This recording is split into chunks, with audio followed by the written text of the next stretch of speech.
This is the Lone Crater YouTube. We hope this video helps.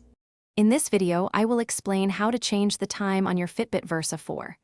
We'll walk through the simple steps using the Fitbit mobile application.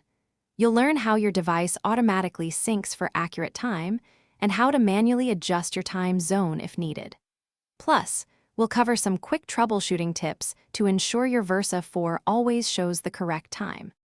Your Fitbit Versa 4 is designed to automatically update its time by syncing with your connected smartphone. To ensure this happens, always keep Bluetooth enabled on your phone.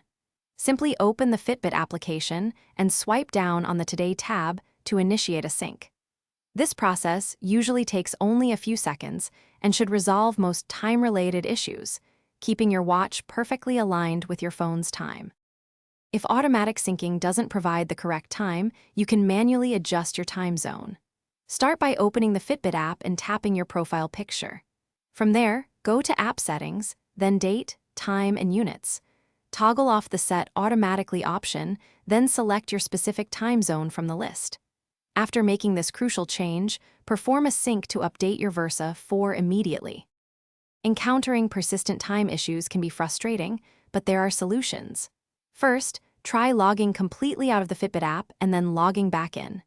Next, restart both your Fitbit Versa 4 and your smartphone to refresh their connections. Always double-check that your phone's date and time settings are correct, as your Fitbit relies on them. Finally, ensure you have a stable internet connection for optimal syncing performance. Thanks for watching. Consider subscribing if we helped you.